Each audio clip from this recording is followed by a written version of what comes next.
Hello student, एक बार फिर से आपका स्वागत है आपने स्मार्ट स्टडी क्लासेस पर। हाँ, तो हमारी इंटरमीडिएट की इंग्लिश की क्लास चल रही थी और जिसमें चल रहा था आपका अनसॉल्व पेपर सन 2020।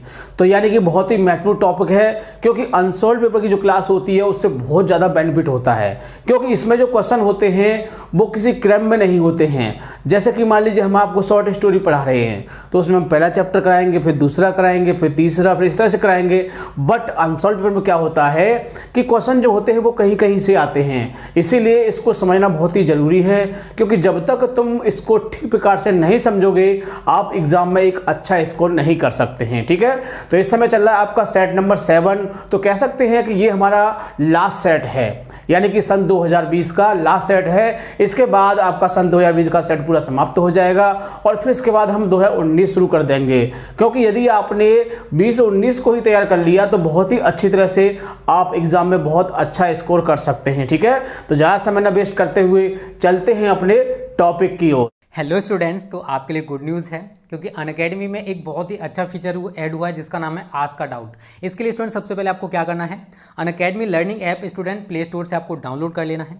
डाउनलोड करके बच्चों इसे आप ओपन करोगे। ओपन करने के बाद बच्चों आपको कैटेगरी सेलेक्ट करनी है। यहाँ पर आप क्लास 10th में हो, 12th में हो, वो कैटेगरी स्टूडेंट सेलेक्ट गोल में आप जाकर सेलेक्ट कर लेना कि आप किस क्लास में हो। ठीक है ना, आप अगर 10th में हो तो 10 सेलेक्ट करोगे। तो मैंने यहाँ पर ITJ सेलेक्ट कर रखी है, तो मैं यहाँ पर इस कैटेगरी को चेंज कर सकता हूँ। मैं जो 3 डॉट्स हैं इस पर क्लिक करूँगा बच्चों। ठीक है, जैसे मैं इस 3 डॉट्स पर क्लिक करूँगा बच्चों तो मेरे पास ये ऑप्शन आ जाता है, मैं इसको चेंज कर सकता हूँ। अब जैसे क्लास 10th है, CBSE क्लास 10th, तो मैं यहाँ पर आ जाऊँगा। ठीक है, बहुत ही अच्छा फीचर है और आप इसका बेनिफिट उठाना जरूर। ठीक है बच्चों, तो देखो इसके बाद बच्चों आपको क्या करना है, आपका अगर किसी क्वेश्चन में डाउट है तो आप थोड़ा सा नीचे आओगे तो आपको यहाँ दिखाई दे रहा है आस्क का डाउट। ठीक है, आप इस आस्क का डाउट, ये दिखाई दे रहा है ना, इस आस्क का डाउट पर बच्चों आप क्या करोगे, क्लिक करोगे। जैसे ही बच्चों आप आस्क का डाउट पर क्लिक करोगे तो आपके सामने ये शो होने लगेगा। ठीक है, तो आप क्वेश्चन जो पूछना चाहते हो स्टूडेंट, आपने अगर उसकी पिक्चर ले रखी है बच्चों तो बहुत अच्छी बात है, अदरवाइज आप यहाँ पर टेक अ पिक्चर कर सकते हो। तो मैंने गैलरी में ले रखी है इमेज, तो मैं यहाँ चूज फ्रॉम गैलरी करूँगा। ठीक है बच्चों, सारी चीज़ें समझ लो कैसे आप क्वेश्चन को पूछ सकते हो अनअकैडमी पर, वो भी फ्री ऑफ कॉस्ट।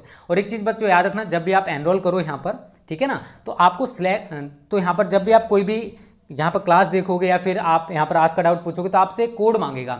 उस कोड में बच्चों आप सभी को क्या डालना जानते हो, स्मार्ट स्टडी। क्या डालना है बच्चों, स्मार्ट स्टडी। तभी बच्चों आप कोई भी क्वेश्चन पूछ पाओगे, अदरवाइज आप क्वेश्चन नहीं पूछ पाओगे। इस समझ लीजिए प्रोसेस क्या है। ठीक है, यहाँ पर मैं क्वेश्चन को यहाँ पर सेंड कर रहा हूँ।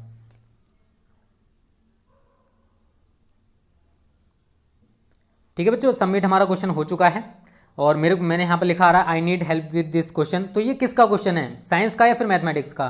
तो बच्चों मैथमेटिक्स का क्वेश्चन है। ठीक है, इट्स फ्रॉम मैथमेटिक्स। ठीक है, तो इसका सॉल्यूशन ढूंढा जा रहा है बच्चों और यहाँ पर देखो ये सॉल्यूशन भी आ चुका है। तो इस तरीके से बच्चों आप किसी भी क्वेश्चन का आंसर सेकंडों और मिनटों में पा सकते हो यार, तुरंत ही आपको सॉल्यूशन मिल जाएगा। ठीक है बच्चों,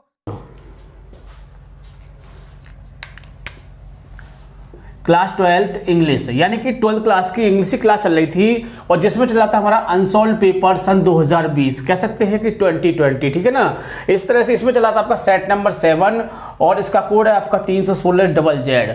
तो इस तरह से इस कोड को क्या होता है कि जो आप इस समय आप पेपर देते हैं तो यह कोड आपका उसमें यानी कि कॉपी जो होती है उसमें लिखा जाता है। ठीक है, पेपर कोड जिसको होते हैं, तो इसको भी आपको इस तरह से याद रखना है। और आज की जो वीडियो बहुत ही इंपॉर्टेंट होने वाली है, यानी कि मैं कहूँ तो जो आज की वीडियो है उसको हम वोकैबुलरी की वीडियो कह सकते हैं, यानी कि वोकैबुलरी जो कि एग्ज़ाम में आपके 14 मार्क्स का आता है। तो बहुत ही महत्वपूर्ण टॉपिक है, क्योंकि यदि आपने एग्ज़ाम में इस टॉपिक को सही कर दिया तो मैं गारंटी देता हूं कि उसके स्कोर को कोई पीछे नहीं कर सकता है, क्योंकि यही एक ऐसे नंबर है जो हमारी मेरिट को बढ़ाते हैं और घटाते हैं। क्योंकि इसमें जो मार्क्स दिए जाते हैं, यदि आपका आंसर बिल्कुल सही है तो पूरे मार्क्स दिए जाएंगे और यदि आपका जो आंसर गलत है तो आपको 0 मार्क्स दिए जाएंगे। यानी कि इस टॉपिक में आपको जैसे मैथ में मार्क्स मिलते हैं इस तरह से मिलते हैं, इसीलिए आपको इस टॉपिक को बड़े ध्यान से समझना है और इस टॉपिक को बड़ी अच्छी तरह से एग्जाम में करना है। ठीक है ना, तो देखिए सबसे पहला टॉपिक क्या होता है, इसमें आपका ईडियम्स का होता है। क्या होता है, ईडियम्स। तो देख लेते हैं, ये 10वां क्वेश्चन है आपका, use of 3 of the following idioms and phrases, यानी कि केवल आपको 3 का प्रयोग करना है। एग्जाम में इसमें आपको कितने दिए होंगे, 5 दिए होंगे और इसमें से आपको केवल 3 का आपको प्रयोग करना है। ठीक है, तो देखो मैंने आपको बताया था कि हम इसको कैसे कर सकते हैं। तो देखो यदि आपको इसके हिंदी याद होगी, इन वर्डों की आपको हिंदी याद होगी तो मैं गारंटी देता हूं कि आपका ये कभी भी गलत नहीं हो सकता है। ठीक है, तो देखो पहला इसमें देखते हैं क्या है, ओवर एंड एबव। क्या है, ओवर एंड एबव, जिसका मतलब क्या होता है, के अतिरिक्त। क्या होता है, के अतिरिक्त।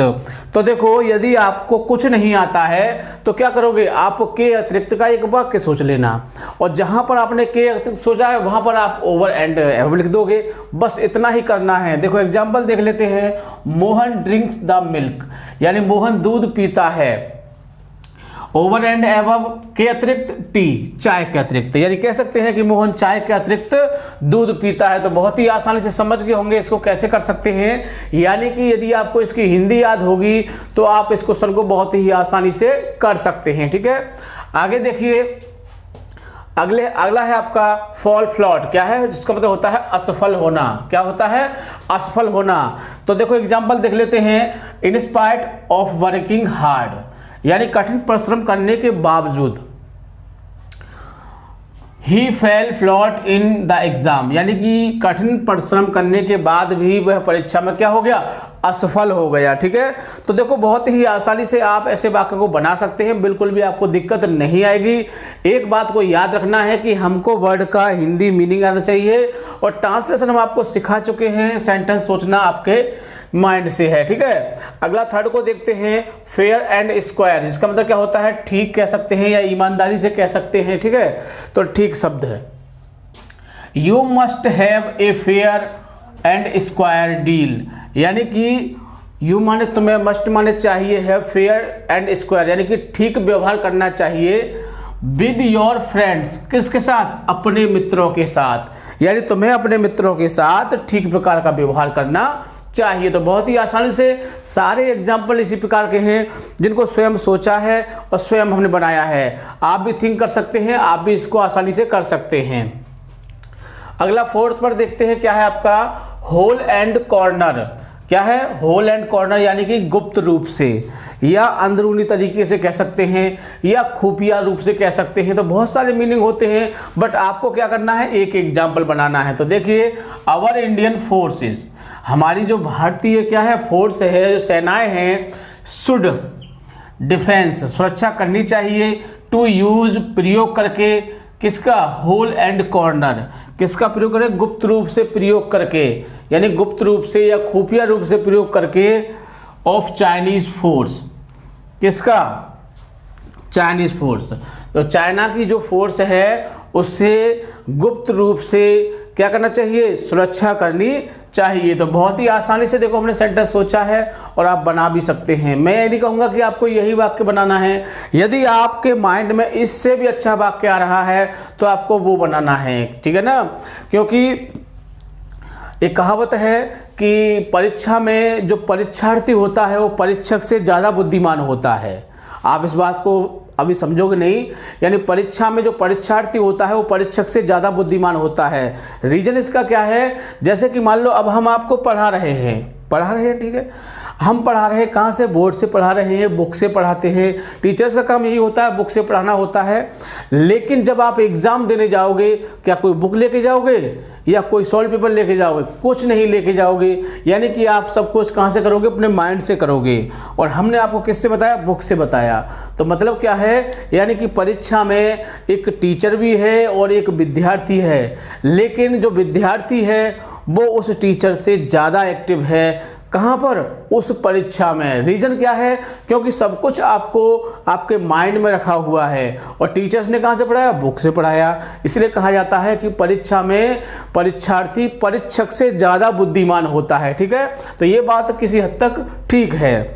आगे देखिए, अगला देखते हैं आपका पांचवा, ए बोन ऑफ कंटेक्शन। बहुत ही इंपॉर्टेंट है, अक्सर एग्जाम में आ जाता है, यानी झगड़े की जड़। क्या है, झगड़े की जड़। तो देखो झगड़े जड़ क्या होते हैं, बहुत सारी संपत्ति भी हो सकती हैं। ठीक है, लेकिन हमने इस बहुत ही अच्छा सेंटेंस लिया है, लेकिन इस सेंटेंस में हर साल हमारा यही सेंटेंस चलता था, लेकिन अब इसमें कुछ चेंजिंग होगी। चेंजिंग क्या होगी, या इसकी जगह आप क्या करोगे, वाज करोगे। क्या करोगे? वाज, क्योंकि अब सेंटेंस का मीन बदल गया है। देखिए, Kashmir is a bone of contention between India and Pakistan, यानी कि हम कहते हैं कि कश्मीर जो है वो भारत और पाकिस्तान के झगड़े की जड़ है। तो झगड़े की जड़ है, ये बात पहले सही थी, लेकिन अब झगड़े की जड़ नहीं रही है, क्योंकि अब तुम्हें पता है क्या हो चुका है। तो अब इसको हम क्या कर देंगे? इज को हम वाज कर देंगे, यानी कि कश्मीर जो था वो भारत पाकिस्तान के झगड़े की जड़ था। अब हम था से इसको इंडिकेट करेंगे, ठीक है। इस तरह से आपको इसको बड़े ध्यान से समझना है। और कश्मीर नहीं तो अब तो और भी, अब चाइना के ऊपर भी ले सकते हैं, क्योंकि चाइना से भी हमारा कुछ फाइट चल रही है, युद्ध चल रहा है, तो हम ऐसे इसको ले सकते हैं। यदि चाहो तो आप अपने घर की कोई संपत्ति को भी ले सकते हैं, ठीक है ना। या 2 बीघा खेत कह सकते हैं, 4 बीघा खेत कह सकते हैं, मोटरसाइकिल कह सकते हैं। मोटरसाइकिल बड़े भाई और छोटे भाई की झगड़े की जड़ है, ठीक है ना। इस तरह से हम ये नहीं कहेंगे कि आपको यही सेंटेंस लिखना है। अगर माइंड में अच्छा सेंटेंस आता है तो आप उसे भी बना सकते हैं, ठीक है। तो मुख्य रूप से इसको करने के लिए क्या करना है? हमको इनकी हिंदी याद होनी चाहिए। अगर हिंदी याद होगी तो कोई रोक नहीं सकता है इस क्वेश्चन को करने से आपके, ठीक है ना। तो मेरी बात को ध्यान रखोगे और आपको प्रत्येक वर्ड जो हमने इंपॉर्टेंट बताए हैं उनकी आपको हिंदी याद होनी चाहिए। अगला देखते हैं, बी पॉइंट पर क्या है? Right एंटोनियम्स of the following words, यानी निम्नलिखित जो शब्द दिए हुए हैं आपको उनका एंटोनियम्स यानी कि विलोम शब्द लिखना है, ठीक है। तो देखो, विलोम शब्द का जो तरीका है बिल्कुल सेम है। मैंने आपको बता चुका हूं कि यदि आप बिल्कुल करेक्ट लिखोगे तो मार्क्स पूरे मिलेंगे, और यदि आप इसमें गलत लिखोगे तो मार्क्स 0 मिलेंगे। इसीलिए आप इस क्वेश्चन को बड़ी ध्यानपूर्वक बड़ी अच्छी तरह से करेंगे, ठीक है। तो देख लेते हैं इसमें कौन से हैं। एब्स्ट्रैक्ट, क्या है? एब्स्ट्रैक्ट, जिसका मतलब क्या होता है? अमूर्त, यानी जिसकी मूर्ति नहीं, प्रतिमा नहीं होती है।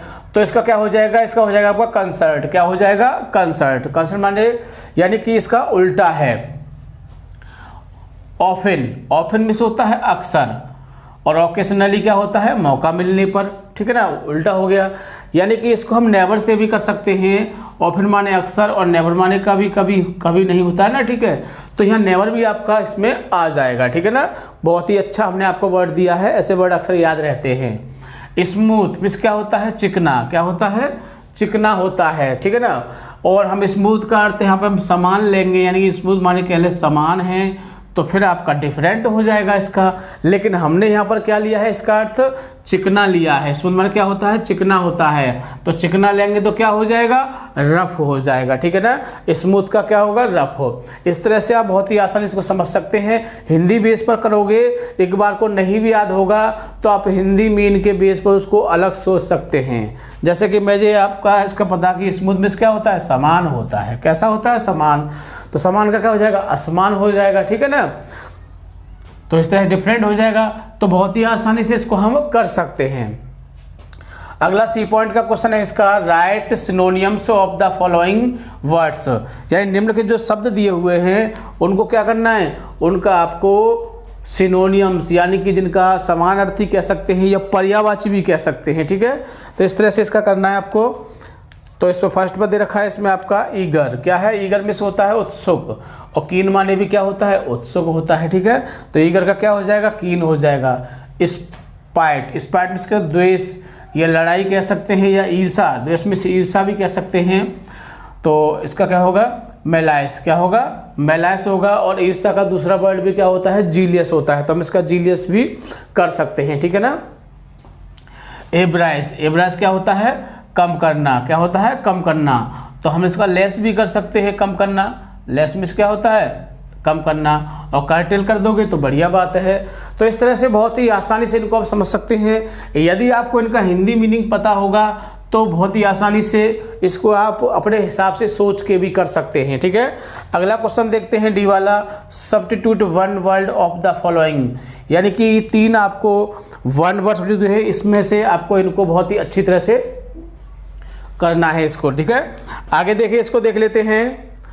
One who leaves the country for settle elsewhere, यानी एक व्यक्ति जो अपने देश को छोड़ देता है, कहीं दूसरी जगह बस जाता है, उसको बोलते हैं इमिग्रेंट। क्या बोलते हैं इसको? इमिग्रेंट, यानी कि प्रवासी कह सकते हैं, ठीक है।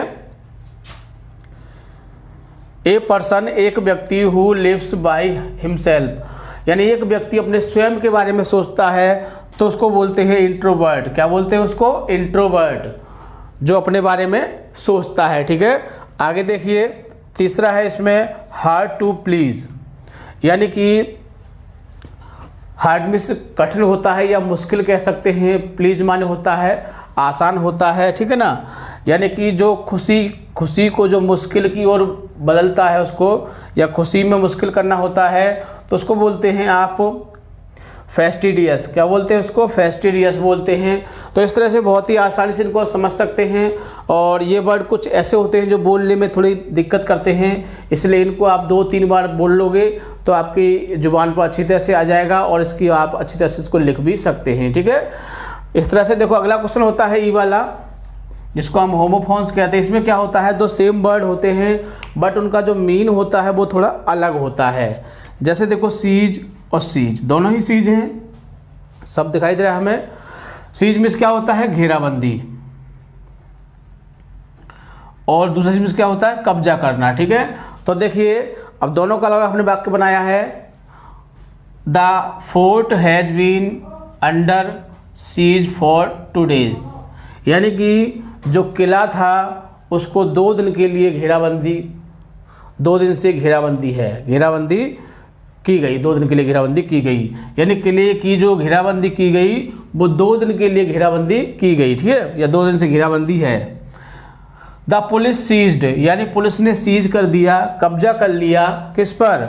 माई बाइक, मेरी बाइक पर, बिकॉज, क्योंकि, आई हैव नो डॉक्यूमेंट्स, यानी मेरे पास कोई कागजात नहीं थे, इसीलिए मेरी गाड़ी को क्या किया? पुलिस द्वारा कब्जा कर लिया गया। तो आप इनके वाक्य जो अपने हिसाब से बना सकते हैं, ऐसा नहीं है कि आपको यही वाक्य रिवाइज करने हैं सबको। अगर आप इससे इजी और सरल थिंक कर सकते हैं तो उसको भी आप यहाँ पर बना सकते हैं। ठीक है, तो ये था आपका वोकैबुलरी का जो टॉपिक था जिसको हमने आज डिस्कस किया। इसके बाद इसमें आपके 2 पार्ट और रह जाते हैं, यानी इसके बाद आपका जो सेट नंबर 7 है वो पूरी तरह समाप्त हो जाएगा। तो इसके 2 पार्ट और रह गए हैं जिनको आपको इसी तरह से देखना है, और वीडियो अच्छी तरह से समझने के लिए वीडियो को 2-3 बार देख लिया करें ताकि समझ में बढ़िया तरह से आ जाया करे। और सबसे खास बात, एग्ज़ाम नज़दीक आ गए हैं, इसलिए आपको वीडियो को लाइक या शेयर करना नहीं भूलना है ताकि और भी विद्यार्थी इससे फ़ायदा उठा सकें। ठीक है, थैंक यू, जय हिंद, जय भारत।